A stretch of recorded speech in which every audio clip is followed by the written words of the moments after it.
നമസ്കാരം. കഴിഞ്ഞ 2-3 ദിവസങ്ങളായി വാർത്താമാധ്യമങ്ങളിൽ കൂടി വളരെയധികം നമ്മളെ മനസ്സിനെ ഇരുത്തി ചിന്തിപ്പിക്കുന്ന ഒരു വാക്ക് റിപ്പീറ്റഡ്ലി ഞാനും നിങ്ങളും കേട്ടുകൊണ്ടേയിരിക്കുകയാണ്. ഡീൽ. BJPയും കോൺഗ്രസും തമ്മിൽ ഡീല്, കോൺഗ്രസും CPM തമ്മിൽ ഡീല്, അങ്ങനെ ഈ ട്രയാങ്കിൾ ഡീലുകൾ ഇങ്ങനെ നടന്നുകൊണ്ടിരിക്കുന്നു എന്ന് പറയുന്നു. ഒരുപാട് ചിന്തോദ്ദീപകമാണ് വാസ്തവത്തിൽ വിഷയം. പെട്ടെന്ന് എൻ്റെ മനസ്സിൽ ഓടി വരുന്നത്, വളരെ പണ്ട് ഞാനൊരു ചെറുകഥ വായിച്ചിട്ടുണ്ട്. എനിക്ക് തോന്നുന്നു അത് മനസ്സിൽ നിന്ന് ഏതാണ്ട് പൊയ്ക്കഴിഞ്ഞിരുന്നൊരു ചെറുകഥയാണ്. പെട്ടെന്ന് ഇത് ക്യാമറയ്ക്ക് മുന്നിൽ വന്ന് സംസാരിക്കാൻ തുടങ്ങുന്ന സമയത്ത് വളരെ പെട്ടെന്ന് ഓർമ്മ വന്നതാണ്. എനിക്ക് തോന്നുന്നു ഹരിശങ്കർ പ്രസായി എന്ന് പറയുന്ന ചെറുകഥാകൃത്താണ് ഈ കഥ എഴുതിയിട്ടുള്ളതെന്നാണ് എൻ്റെ ഓർമ്മ. ശ്രീരാമ വിജയത്തിന് ശേഷമുള്ള രാമരാജ്യം എന്ന മറ്റുമാണ് അതിൻ്റെ പേര്. അതായത് ശ്രീരാമചന്ദ്രൻ വിജയിച്ച് വരുന്ന പുരാണം പറയുന്നതല്ല, ആധുനികകാല രാഷ്ട്രീയത്തിലെ ഡീലുകളെ കുറിച്ച് പറയുന്നതിന് മുമ്പായി പെട്ടെന്ന് മനസ്സിൽ വന്ന ഒരു കാര്യമാണ് ഞാൻ നിങ്ങളോട് പങ്കുവയ്ക്കുന്നത്. ഈ ശ്രീരാമ വിജയത്തിന് ശേഷം ഇതൊരു കഥയാണല്ലോ, സാങ്കല്പികമാണല്ലോ. ഈ ഡീല് വരുന്ന സമയത്ത് കുരങ്ങന്മാരെല്ലാം കൂടി ചേർന്നിട്ട് അവരുടെ ശരീരത്തിലുള്ള മുറിവുകൾ എണ്ണി എണ്ണി എണ്ണി കാണിച്ചുകൊണ്ട് ഈ രാജാവസാനം കേൾക്കുമ്പോൾ സ്വാഭാവികമായിട്ടും മന്ത്രിപദത്തിലേക്കും മറ്റേ പദത്തിലേക്കും ഒക്കെ ആൾക്കാർ വേണമല്ലോ, ഒരു മന്ത്രിസഭ വേണമല്ലോ. അപ്പൊ അങ്ങനെ ഒരു കുരങ്ങൻ തൻ്റെ കയ്യിലെ മുറിവെടുത്ത് കാണിക്കുന്നു, ഒരു കുരങ്ങൻ തൻ്റെ ശരീരത്തിലെ മറ്റു മുറിവുകൾ കാണിക്കുന്നു, ചിലർ മുറിവുകളുടെ എണ്ണി പറയുകയാണ്. അപ്പോൾ ഇങ്ങനെ ശരീരം മുഴുവൻ ഉള്ള മുറിവുകളെ എടുത്ത് കാട്ടിക്കൊണ്ട് അവർക്ക് പുതിയ സർക്കാർ രൂപീകരിക്കുമ്പോഴുള്ള സ്ഥാനമാനങ്ങളെ കൊണ്ട് അവരൊരു ക്വാളിഫിക്കേഷൻ, ഓരോ മുറിവുകളും ചെയ്ത കാര്യങ്ങളോട് ക്വാളിഫിക്കേഷൻ. അപ്പോൾ ഇത് പെട്ടെന്ന് ഞാൻ ഓർമ്മ വന്നെന്ന് പറയുന്നത്, ഇപ്പോൾ നമ്മൾ സാധാരണഗതിയിൽ ഒരു തിരഞ്ഞെടുപ്പ് എന്ന് പറയുന്നത് ഈ തിരഞ്ഞെടുപ്പിന് ശേഷം ഉണ്ടാകാവുന്ന, അതിന് MLA ആയി കഴിഞ്ഞാലേ നിങ്ങൾക്ക് പിന്നീട് വാദിക്കാൻ കഴിയുള്ളൂ. അപ്പോൾ ഇങ്ങനെ ഒരു വാദത്തിലേക്ക് പോകുന്നതിന് മുമ്പ് പണ്ടെങ്ങും ഇല്ലാതിരുന്ന വിധത്തിൽ രാഷ്ട്രീയ പാർട്ടികൾ തമ്മിൽ ഡീലാണ്. വസ്തുതയുടെ കാലിച്ചന്ത പോലെയായി മാറി. കാരണം ഈ ചന്തയിലേക്ക് ഇറക്കി നിൽക്കുമ്പോൾ അതിനകത്ത് ഇന്നലെ വരെ CPM ആയിരുന്ന ഒരാൾ, ഒരു തത്വശാസ്ത്രം ഇന്നലെ വരെ കമ്മ്യൂണിസ്റ്റ് മാനിഫെസ്റ്റോ കയ്യിൽ പിടിച്ചുകൊണ്ട് നടന്ന ഒരാൾ ഇത് കൊണ്ട് നേരെ അങ്ങ് കോൺഗ്രസ് ഓഫീസിലേക്ക് പോവാണ്, നേരെ അങ്ങ് മലപ്പുറത്തേക്ക് തങ്ങളെ കാണാൻ പോവാണ്. കാണുന്നതിനും തെറ്റില്ല, ഇവരെല്ലാം തന്നെ രാഷ്ട്രീയത്തിലെ സമുന്നതരായ ആൾക്കാരാണ്. പക്ഷെ എങ്കിൽ കൂടിയും ഇതെങ്ങനെ എൻ്റെയും നിങ്ങളുടെയും മനസ്സുകളെ ഇത് പെട്ടെന്ന് നമ്മളെങ്ങനെ ഇത് അംഗീകരിച്ചു കൊടുക്കും? ഇന്നലെ വരെ ഞാൻ പക്ക കോൺഗ്രസ്സുകാരനായി കണ്ടിരുന്ന എൻ്റെ നാട്ടിലെ എനിക്ക് വളരെ വേണ്ടപ്പെട്ട ഒരു നേതാവ് അടുത്ത് അരിവാൾ ചുറ്റിയ നക്ഷത്രത്തിൽ മത്സരിക്കുമ്പോൾ, അല്ലെങ്കിൽ ഇടത് സ്വതന്ത്രനായി മത്സരിക്കുമ്പോൾ അതെങ്ങനെ ഞാൻ ഉൾക്കൊള്ളും? അതും ഒരു സീറ്റ് മോഹത്തിൻ്റെ പേരിൽ മാത്രമേ. ഇടത് സ്വതന്ത്രന്മാരെന്ന് പറഞ്ഞപ്പോഴാണ് ഒരുപാട് ഇടത് സ്വതന്ത്രർ വിജയിച്ച് വന്നിട്ടുള്ള ഒരു നാടാണ്. ഒരുപക്ഷെ മറ്റേത് പാർട്ടിയിലും കൂടുതലായി സ്വതന്ത്രരെ മത്സരിപ്പിച്ച ഒരു പ്രസ്ഥാനമാണ് ഇടതുപക്ഷ പ്രസ്ഥാനം. നമുക്ക് ആ മുണ്ടശ്ശേരി ഭാഷ പോലും ഇങ്ങോട്ട് എടുത്താൽ സെബാസ്റ്റ്യൻ പോളായാലും ശരി, ലോലപ്പന്തമ്പാട്, ഇങ്ങനെ കോൺഗ്രസിൽ നിന്ന് വന്ന് ചേക്കേറിയ ആൾക്കാരുണ്ട്. പക്ഷെ അവിടെയൊക്കെ ഒരു കേവലമായ ഒരു സീറ്റിനു വേണ്ടി ആയിരുന്നില്ല ഈ മത്സരം എന്നുള്ളതാണ്. അവിടെ ഈ ഒരു സീറ്റ് ഈ ആദർശത്തിൻ്റെ പേരിൽ ഈ പാർട്ടി പ്രസ്ഥാനം വിട്ടുപോകും. അത് കോൺഗ്രസിൽ നിന്നാലും ശരി, കമ്മ്യൂണിസ്റ്റ് പാർട്ടികളിൽ നിന്നാലും ഈ ആദർശങ്ങളുടെ പേരിൽ വിട്ടുപോകുന്ന ഒരുപാട് പേരുണ്ട്. ഇവിടെ അങ്ങനെ ആദർശത്തിൻ്റെ പേരിൽ നിങ്ങളൊന്ന് പെട്ടെന്നൊന്ന് ആലോചിച്ച് നോക്കിയേ. കേരളത്തിൽ ഇപ്പോൾ കോൺഗ്രസിൽ നിന്നും കമ്മ്യൂണിസ്റ്റ് പാർട്ടികളിൽ നിന്നും BJPയിൽ നിന്നും അങ്ങോട്ടും ഇങ്ങോട്ടും പോയ ആൾക്കാർ എന്തിൻ്റെ പേരിലായിരുന്നു പോയത്? കേവലം പാർലമെന്ററി മോഹം മാത്രം. ആ പാർലമെന്ററി മോഹങ്ങൾ, അതായത് ഈ തടിമിടിക്കുള്ളവനും പണം കയ്യിലുള്ളവനും ഏതെങ്കിലും തരത്തിൽ അയാൾക്ക് ഒരു ക്രൗഡ് പുള്ളർ ആയി മാറാനുള്ള സാധ്യത ഉണ്ടെങ്കിൽ അവർക്കാണ് ഇവിടെ ചാൻസ്. ഒന്നുമില്ലാത്ത ഒരാളുണ്ടായിരുന്നു ഇവിടെ, നാട്ടികയിലെ മറ്റാണ് മുകുന്ദൻ എന്ന് പറയുന്നത്. അദ്ദേഹം അവിടെ ഹൈക്കമാൻഡിനെ പോയി കണ്ടിട്ട് ഹൈക്കമാൻഡിനെ കാണാൻ കഴിയാതെ രാഹുൽ ഗാന്ധിയും ഹൈക്കമാൻഡും വാതിൽ തുറക്കാതെ തിരിച്ചു വരേണ്ടി വന്നു. തിരിച്ചു വന്നപ്പോഴും അദ്ദേഹത്തിനെ എടുക്കാൻ മറ്റൊരു പാർട്ടി ഉണ്ടായിരുന്നു എന്നുള്ളതാണ്. നോക്കണം, ഇത്തരം ഡീലുകൾ വാസ്തവത്തിൽ ചെന്നെത്തി നിൽക്കുന്നത് ഈ അവിഹിത ബന്ധമാണ്. നമ്മുടെ രാഷ്ട്രീയ പാർട്ടികൾ തമ്മിലുള്ള ഒരു അവിഹിത ബന്ധം. ആത്യന്തികമായി ഈ കമ്മ്യൂണിസ്റ്റും ഈ BJPയും ഈ കോൺഗ്രസും ഒന്നാണെന്ന് തെളിയിക്കാനുള്ള തത്രപ്പാടാണ്. കാരണം ഒന്നല്ലെങ്കിൽ പിന്നെ ഇന്നത്തെ കോൺഗ്രസ് എങ്ങനെ നാളത്തെ കമ്മ്യൂണിസ്റ്റ് ആവുന്നു, ഇന്നത്തെ കമ്മ്യൂണിസ്റ്റ് എങ്ങനെ നാളത്തെ BJPക്കാരനാവുന്നു. ഇതാണ് വാസ്തവത്തിൽ നമ്മൾ കേരളത്തിലെ ആൾക്കാർ സാക്ഷരയുടെ പേരിൽ വളരെയധികം മുൻപന്തിയിലാണ് എന്ന് പറയുമ്പോഴും ഈ രാഷ്ട്രീയ പൊളിറ്റിക്കൽ ഒരു ലിറ്ററസി എന്നൊരു സംഭവമുണ്ട്. അത് നമുക്ക് വാസ്തവത്തിൽ പലപ്പോഴും ഇല്ല. അപ്പം ഞാനൊരു പാർട്ടി ചിഹ്നത്തിൽ മാത്രം കുത്തി ജീവിച്ച ഒരാളാണെന്നിരിക്കട്ടെ, മറ്റൊരു പാർട്ടിയിൽ കുത്താൻ എനിക്ക് ബുദ്ധിമുട്ടുണ്ടെന്നിരിക്കട്ടെ, പക്ഷെ ആ ബുദ്ധിമുട്ടുകളെ പോലും ഞാൻ മറക്കാൻ ഫോഴ്സ്ഡ് ആണ് ഇപ്പോൾ വാസ്തവത്തിൽ. ചുരുക്കം പറഞ്ഞാൽ അതാണ് നേരത്തെ പറഞ്ഞത്, ഈ കാലിച്ചന്ത എന്ന് പറയുന്നത് പ്രയോഗം ഞാൻ മനഃപൂർവ്വം പറഞ്ഞത് തന്നെയാണ്. കാരണം അതുപോലെയാണ് ഇത് വരുന്നത് വാസ്തവത്തിൽ. ഒന്ന് ആലോചിക്കുക, ഞാനൊരു പാർട്ടിയിൽ പ്രവർത്തിക്കുന്നു, ഒരു പ്രസ്ഥാനത്തിൽ പ്രവർത്തിക്കുന്നു. ഇന്ന് ഞാൻ ആ പ്രസ്ഥാനം വിട്ടിട്ട് മറ്റൊരു പ്രസ്ഥാനത്തേക്ക് പോയാൽ എനിക്ക് നാളെ ജംഗ്ഷനിൽ ഇറങ്ങാൻ കഴിയുമോ? ആൾക്കാർ എന്തെല്ലാം ചോദിക്കുന്നത്, ഇവർക്ക് യാതൊരു കൂസലുകളുമല്ല. ഒരിപ്പോൾ അവസാനം ഞാൻ കേൾക്കുന്നത് പിന്നെ ഇത്തരം ഡീലുകൾ എല്ലാ കേരളത്തിലെ ഡീൽ എണ്ണി പറയാൻ പറ്റില്ല, എല്ലാ മണ്ഡലങ്ങളിലും ഉണ്ട്. പ്രത്യേക സാഹചര്യത്തിൽ പ്രത്യേക രൂപത്തിൽ അവതരിക്കുന്നതാണ് ഈ ഡീൽ എന്ന് പറയുന്നത്. ഇപ്പോൾ പിന്നെ പാലക്കാട് ഒരാൾ, ഞാൻ കാൻഡിഡേറ്റ്സിന്റെ പേരൊന്നും പറയുന്നില്ല, മണ്ഡലങ്ങളുടെ പേര് പെട്ടെന്ന് ഓർമ്മ വരുന്ന മണ്ഡലം മാത്രമേ ഞാൻ പറയുന്നുള്ളൂ. നിങ്ങൾക്ക് ഇതിൽ കൂടുതൽ വിഷയ മണ്ഡലങ്ങൾ പറയാൻ സാധിച്ചിരിക്കും. ഒരു പാർട്ടി ഇപ്പോൾ പ്രധാനമായിട്ടും BJP CPM ഡീലാണ് ആരോപിക്കപ്പെടുന്നത്. അതായത് പിണറായി വിജയൻ സർക്കാരിനെ വീണ്ടും ഒന്നുകൂടി കൊണ്ടുവരാനായി BJPയുമായി അദ്ദേഹം ഒത്തുചേർന്നൊരു ഡീൽ ഉണ്ടാക്കി വെച്ചിട്ടുണ്ടെന്നാണ് പറയുന്നത്. ഇതിപ്പോൾ ആരോപിക്കുന്നത് ആരാ? കോൺഗ്രസ് പാർട്ടിയാണ് ആരോപിക്കുന്നത്. അപ്പോൾ കോൺഗ്രസ് പാർട്ടിയോട് എനിക്ക് ചോദിക്കാനുള്ളതെന്ന് പറയുന്നത്, ഒരുപക്ഷെ കോൺഗ്രസ് പാർട്ടി തോൽക്കുമെന്നോ ഈ 100+ സീറ്റൊക്കെ അവർ ചങ്കൂറ്റത്ത് പറഞ്ഞു പോയതാണ്. 100 സീറ്റ് കിട്ടില്ല എന്ന് ഇന്നലെ കെ സുധാകരൻ മറ്റൊരു മാധ്യമത്തോട് സംസാരിക്കുമ്പോൾ അതിന് സാധ്യതയൊന്നുമില്ല, പിണറായി വിജയൻ വീണ്ടും വരാനുള്ള സാധ്യത ആവില്ല എന്ന് അദ്ദേഹം പറയുകയാണ്, കെ സുധാകരൻ പറയുകയാണ്. അപ്പോൾ ഇത് ഒരുപക്ഷെ പാർട്ടിക്കുള്ളിൽ എല്ലാവരുടെയും ഒരു ചിന്തയായിക്കൂടെ എന്നുള്ളതാണ് എൻ്റെ സംശയം. ആ ചിന്തയുടെ അടിസ്ഥാനത്തിലാവാം ഒരുപക്ഷെ അവർ പറയുന്നത് ഇത് ഡീലാണ് എന്ന്. അപ്പോൾ പിന്നെ നാളെ തോൽറ്റ് പോയാൽ സ്വാഭാവികമായിട്ട് അവർക്ക് പറയാമല്ലോ ഡീലാണെന്ന്. ഒന്ന് ആലോചിച്ച് നോക്കി, കാഞ്ഞിരപ്പള്ളി, റാന്നി, പാലക്കാട്, ഇപ്പോൾ ഏറ്റവും കൂടുതൽ വർക്കലയിൽ ഏരിയ കമ്മിറ്റി അംഗമായിരുന്ന ഒരാളെ എങ്ങാണ്ട് BJP സ്ഥാനാർത്ഥിത്വം കൊണ്ടുവന്നിട്ടുണ്ട്.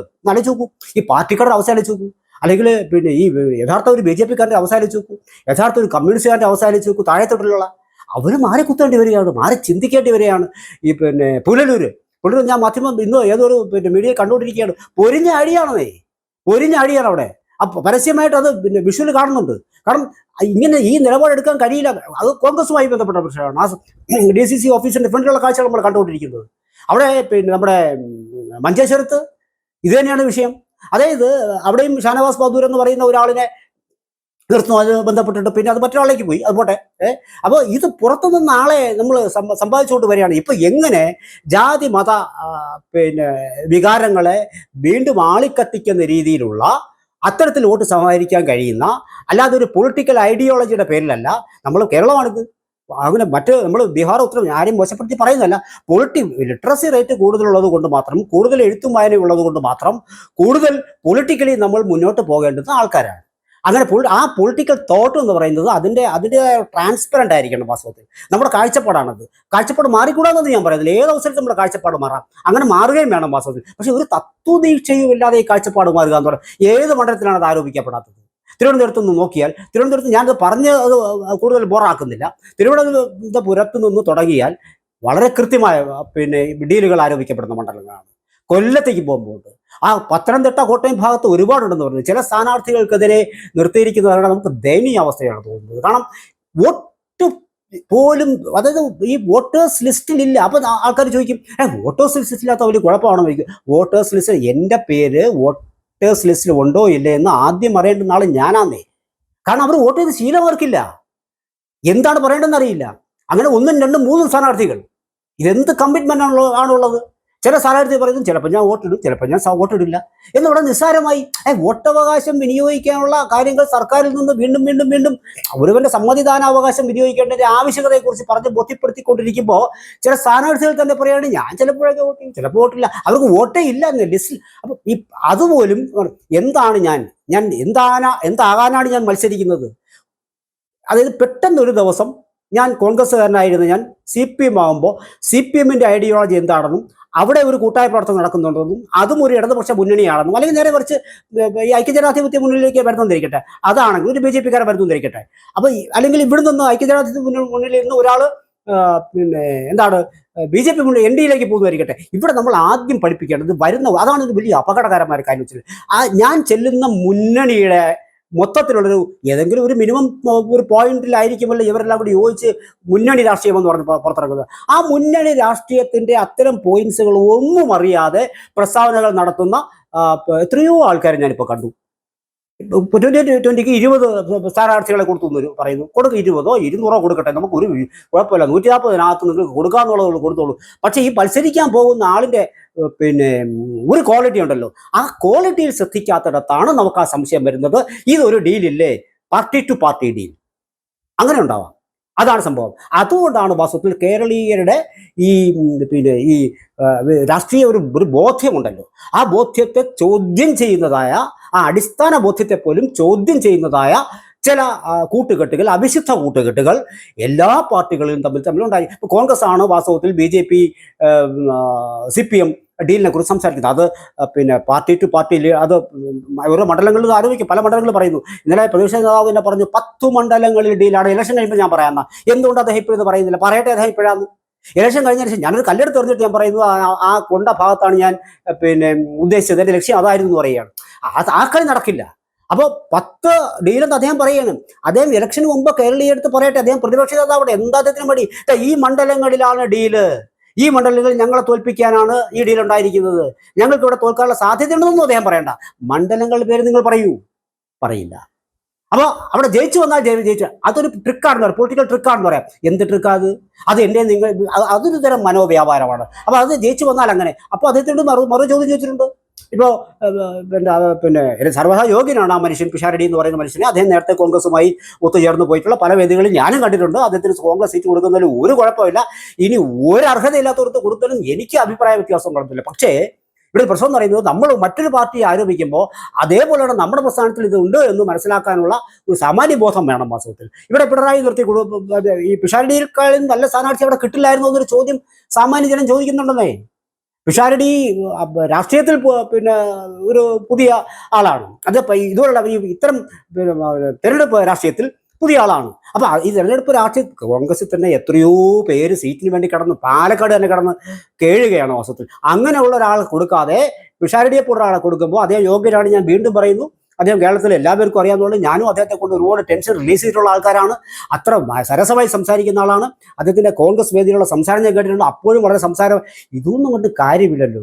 പോളിറ്റിക്സ് എന്ന് പറഞ്ഞാൽ അതല്ലേ വാസ്തവത്തിൽ. അത് മത്സരിക്കട്ടെ, ഇതൊക്കെ ഭാവങ്ങൾ നേരുന്നു. പക്ഷേ ഇവിടെ പറയുന്നത് കോൺഗ്രസിൻ്റെ ഒരു പിന്നെ ഇരുത്തം വരാത്ത കണ്ണാണ് ഞാൻ സൂചിപ്പിച്ചത്. അത് പറയാൻ വേണ്ടി മാത്രമാണ് ആ പേര് ഞാൻ ഉദ്ദേശിച്ചത്. അല്ലാതെ നമുക്ക് യാതൊരു അപ്പം അവിടെ സ്വാഭാവികം അവിടെ പിന്നെ എന്താണ് ചെയ്തത്?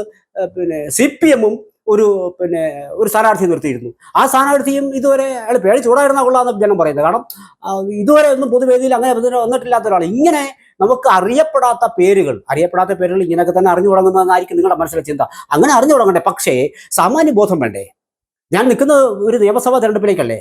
നാളെ നിങ്ങൾ ജയിച്ചാൽ എത്തിപ്പെടേണ്ടത് നിയമ നിർമ്മാണ സഭയിലേക്കല്ലേ. അന്ന് നിങ്ങൾ എന്ത് നിലവാരം വെച്ചിട്ട് കേരളത്തിന്റെ പിന്നെ ഭാവിയെ നിങ്ങൾ കാണും? അതിന് നിങ്ങൾ എന്ത് അഭിപ്രായം പറയും? എന്ത് നിങ്ങൾ കോൺട്രിബ്യൂട്ട് ചെയ്യും? ഇതുവേണ്ട നമ്മൾ ചിന്തിക്കാൻ.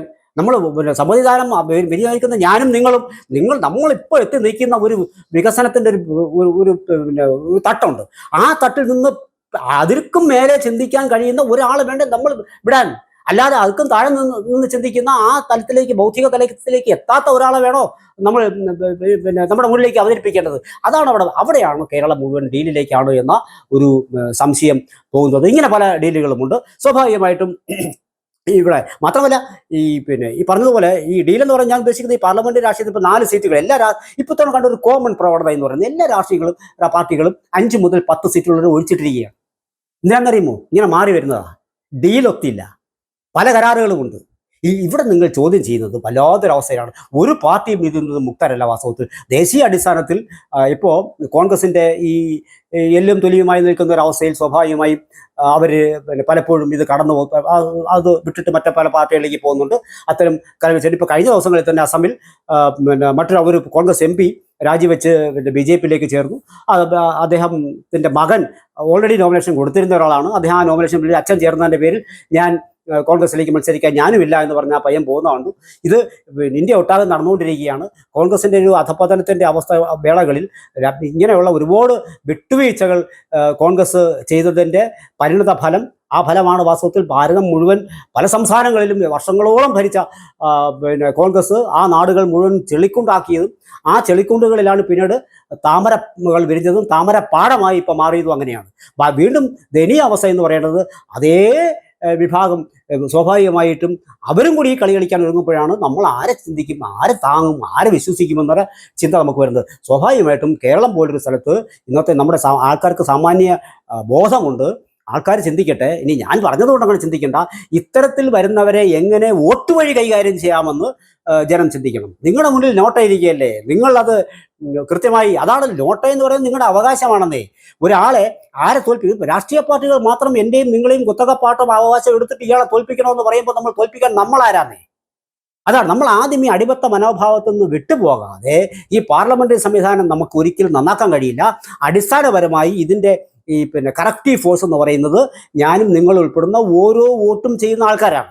അവരെ വാസ്തവത്തിൽ ഏതാണ്ട് മരപ്പാവകളാക്കിയിട്ടുള്ള ഒരു ഡീലാണ് നടക്കുന്നത്. ഞാനൊരു നമ്മൾ പ്രതീക്ഷിക്കുന്ന സ്ഥാനാർത്ഥിയെ വേണമെന്നല്ല പറയുന്നത്, എങ്കിൽ കൂടിയും നമുക്കൊരു ചിന്തയില്ലേ, ആ ചിന്തകൾക്കുപരിയായി ചിന്തകളെ വെട്ടിക്കീറി മുറിക്കുന്ന ചില സ്ഥാനാർത്ഥികളെയാണ് നമ്മളെ ഇട്ട് തരുന്നത്. നമുക്കറിയാവുന്ന കാര്യങ്ങൾ പോലും, ഞാൻ ഏത് മണ്ഡലത്തിൽ നിന്ന് പോലും അറിഞ്ഞുകൂടാത്ത ചില സ്ഥാനാർത്ഥികളുണ്ട്. നിങ്ങൾ ഈ പറയുന്നത് ശരിയില്ല എങ്കിൽ കൂടി പറയണം. കേരളത്തിൻ്റെ ഈ ചില സ്ഥാനാർത്ഥികൾ എടുത്ത് നോക്കുക, കേരളത്തിൻ്റെ മുഴുവൻ ഒരു ചിത്രം ഒന്ന് 4 അതിലൊന്ന് പറഞ്ഞാൽ മതി, എല്ലാം തരും അതോടുകൂടി. വാസ്തവത്തിൽ അതൊക്കെ പറയുന്നതിന് എനിക്ക് തന്നെ ലജ്ജയുണ്ട്. നമ്മൾ 4ാം ക്ലാസ്സിലും 1ാം ക്ലാസ്സിലും പഠിക്കുന്ന കേരളത്തിൻ്റെ അതിനാണ്. നിങ്ങൾ പശ്ചിമഘട്ടം നിങ്ങൾ ഒന്ന് ചോദിച്ചു നോക്കിയാട്ടെ, എത്ര നദികളുണ്ടെന്ന് ചോദിച്ചു നോക്കിയാട്ടെ. ഇതൊക്കെ അടിസ്ഥാനപരമായി കേരള ബന്ധം അറിഞ്ഞുകൂടാത്ത, അത് ഞാൻ ചോദിച്ചിട്ടല്ലേ ഈ പറയുന്നത്. അതിലും താഴെ തട്ടിലുള്ള ചോദ്യങ്ങൾ പോലും ചോദിക്കുമ്പോൾ അതിൽ നിന്ന് എന്തുകൊണ്ടൊക്കെ പറഞ്ഞു. ഇപ്പോൾ ഫോർ എക്സാമ്പിൾ ഞാൻ പറഞ്ഞുതരാം. ഇപ്പോൾ റാന്നി മണ്ഡലത്തിൽ ശബരിമല ഇപ്പോൾ ശബരിമല പറഞ്ഞപ്പോൾ എല്ലാവർക്കും അറിയാലോ, അതിൻ്റെ ഇഷ്യൂ എല്ലാവർക്കും അറിയാം, എന്താണ് സംഭവിച്ചതെന്നും അറിയാം, ആരാണ് ഒത്തുകളിക്കുന്നതെന്നും അറിയാം.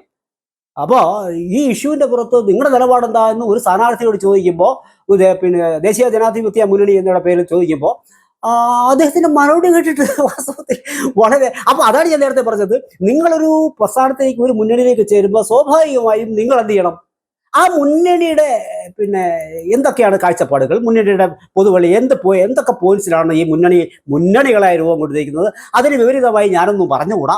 അതിനനുസരിച്ചിട്ട് ഞാൻ പറയാവൂ. അവിടെ ഇപ്പോൾ തൽക്കാലത്തേക്ക് എൻ്റെ വ്യക്തിപരമായ അഭിപ്രായങ്ങൾക്ക് അവിടെ സാധുതയില്ല. എന്തെങ്കിലുമൊക്കെ സാമാന്യ ബോധം വേണ്ടേ? അതുകൊണ്ടല്ല, നമുക്ക് ഏത് വേഷം കെട്ടി വന്നാലും നമ്മൾ കുത്തോട് കുത്ത്. ഇപ്പോൾ ജനകീയ സ്വതന്ത്ര മുന്നണി പോലും, ജി സുധാകരൻ്റെ ഒരു മുന്നണി, ഇന്നലെ എന്ത് ജനകീയ സ്വതന്ത്ര മുന്നണി എന്ന് പറഞ്ഞാൽ നമ്മളെ പറ്റിക്കണത്.